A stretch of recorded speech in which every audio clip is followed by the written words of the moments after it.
say, welcome back. Thank you, man. So, talk us through the emotions. Obviously, you won on the Dana White Contender Series, but it's the UFC victory. How are you feeling?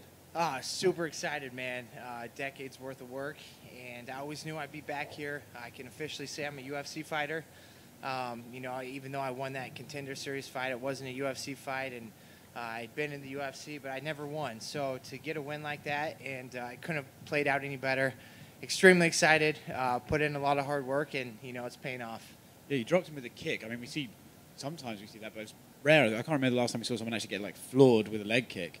Obviously, I assume you thought the finish was there, but do you have to compose yourself, or do you just go for the finish as soon as you can? Yeah, I think I remained composed. I mean, when I hit him with that first one, I saw it in his eyes and his mouth that it didn't feel good. And I came right back with the second one. I hit both of them flush, and right there I could see him wince. And then, I kind of took my time, got him with that third one that put him down, and I was just like, okay, maybe, this is it. And he started getting back up again. I think even when I was on the ground, I kicked again, but when he started getting back up, I hit him with a shot that put him back down, hit him with a clean elbow, and I knew it was super close, man, and I was just so pumped, and the ref called it. It was an uppercut that finished him, right? Yeah, I believe so. I don't remember that. I've been drilling that a ton with my coach G back there, and he came in. He's like, bro, that uppercut we kept working. He's like, I hit. I honestly do not remember that uppercut. My knuckle does, but I do not. I just want to say last thing as well is you said to Bisping that his career was an inspiration to you. What exactly about Bisping is Yeah, man, it's just the long road, the long journey, the ups and downs, and never giving up, the perseverance, the grit to continue on. And I think it shows, man, and I know this, but it shows with some guys it comes early and they just hit it off right off the bat. Look at McGregor, man, rose to the top and it was the man right away. And a guy like Bisping that just went through the fire, the trials and tribulations for so many years, and then finally got that, that got that gold around his waist. And to see that, I fought my last UFC fight prior to this one was UFC on Fox 2, and Michael Bisping lost to Chael Sonnen, and I lost to Chris Camozzi that night. It was January 28th, 2012. So to fight on the same card to him, and obviously he stayed in the UFC, and had a great career, but to see him just climb to the top and finally get what he was chasing that whole time is a huge inspiration to me. I was with Glory Kickboxing. I took my losses. I kept going. I climbed in the top 10 all the way to a #2 world ranking and fought for the world title. Came up a little bit short, but, I have new goals of cracking the top 15 in the UFC, then the top 10, and you don't know what happens. Whatever happens, man, I'd like to, get my shot at that UFC title and, just keep on trucking. Happy Halloween. Thanks, man. You too. Dustin, I mean, obviously that many years, very few guys have that long of a break and still make it back to UFC. Was there any time when you thought maybe it's just not meant to be? I never once thought that, man. I was very fortunate enough when I got cut to get a promotion like Glory that, I was able to keep my career going. I was able financially to keep going and just go through some extremely hard fights, difficult fights, guys that, a lot of people in America know, but just, the best strikers in the world were at Glory. And, the entire time I knew I was just gaining that experience. I knew I was going to come back to MMA, and the UFC is where I wanted to be, man. I always dreamed of getting that first UFC win and just get a win in general. And I feel like everything happens for a reason, man. I was outside of the promotion just building myself up, and, the belief I have in myself because of the prior experiences and that I've went through is I carry it with me every day, man, and I'm happy to be back. Obviously, since the last time you were in UFC, things are very different, not just, this year, but all around. Just did it live up to the way you've imagined it for several years to get that first W? Yeah, man, and you know what? It's still different because of, the world we're living in right now with the no fans, the Apex, the no crowd. But you just got to adapt. I love the Apex. I love fighting here. I felt like the no crowd, the first time you had to get used to it because you do pick up a lot of energy and emotion from the fans.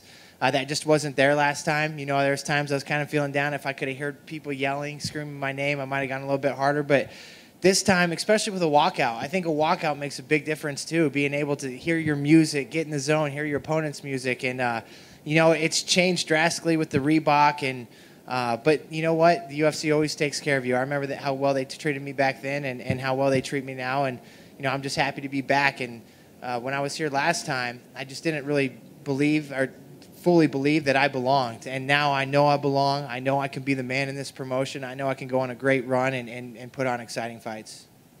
Final question for me, just, there are a lot of guys, they get down on themselves after they've been cut, but obviously everyone's dream is to make it back. What would your advice be to some of these guys or girls who, they want that second shot one day? Man, I would say just put your head down and grind. You got to keep going, man. You're gonna have people telling you can't, and on the same side, I was around people that told me how good I was, and the same people that tell you how good you are, and the same people who tell you that you suck, they're both wrong. You got to keep that tunnel vision, and you got to have self-belief. You got to believe in yourself, and something I always say, you have to have a short-term memory and bulletproof confidence, man. I mean, even after this victory, I got to soak it in, take it in for a few days, but after that, man, it's over. It's on to the next one. I gotta focus on what's next. Thank you. How soon after you did the Contender Series did you get the call to do this fight? And was it tough to kind of keep your emotions in check, knowing that this 2 months coming up to try to stay focused and not get too excited? Actually, I fought August 4th. I think it was like a couple weeks after that. I was on the golf course. My coach gave me a call. My manager gave me a call at the same time, told me it was going to be Justin Ledet, and told me it was a great matchup. Side note, right when I found that out, I'm on a par 5, hit a beautiful drive, hit a good second shot, and I chipped in my third shot for eagle right when I found out about this fight. So that was super cool. But actually, they were interested in me fighting August 29th. When Anthony Smith fought Rakic, my teammate. And I was like, dude, there's no way I can. I had that cut above my eye from Ty Flores. So I said, no, I can't do that. And they're like, well, what about Halloween? I was like, perfect. I get to kind of ease into training. I said that, and I was right into hard sparring right away. But, I had plenty of time to prepare, and tonight I got to execute. So it was a good game plan. For a lot of people out there, 2020 is one of these years that most people are always going to remember as just being one hell of a year. But for you, 2020 is actually towards the end of it, has rebounded very well for you. I mean, this has got to be a wonderful thing for you. So 2020 for you is probably not a bad thing. No, man. I mean, everything in life is perspective, man. And I think perspective and attitude is everything. You can look at 2020 and you can say, why me, why this, why that, man. But I always keep my head up. I always put a smile on my face, and I always work. I always grind. Keep going, man. Not much gets me down, and not much affects me. Like I said, man, short-term memory, bulletproof confidence, and I love 2020. Well, now you're going to ride momentum into 2021. When you look at 2021, what sort of goals and plans are you going to put out there for yourself? What do you want to hope to achieve in the next year coming? I've got big goals, man. I have a twin brother. It's very dear to me. That's my tattoo. We have the same tattoo, but I texted him. I was saying, 2020 is my year. He's like, bro, 2020 is your decade. He's like, I feel it, and I believe it, man. I have big goals. Like I said, I want to crack the top 15 in the UFC. I want to crack the top 10 and eventually fight for that world title. And, I believe in myself. I think I have the skills to do it. I think that, the fires that I've walked through and the ashes that I've rose from have put me here. And, I'm ready to go accomplish those goals. Well, since you brought it up, and I could see that the emotion was starting to come out a little bit talking about family, is this something that your family always knew that you would get to this point? And then is it nice to have had that belief in you? Yeah, 100%, man. They've always believed in me. I've always believed in myself. I do this for them, too, man. I know how proud they are.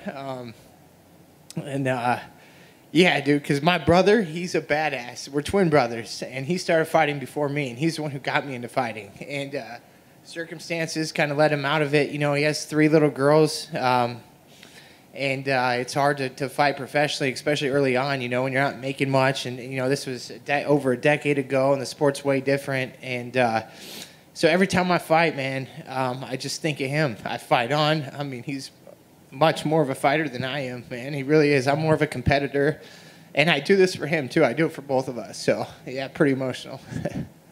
Thank you for sharing that. Congratulations. Thank you.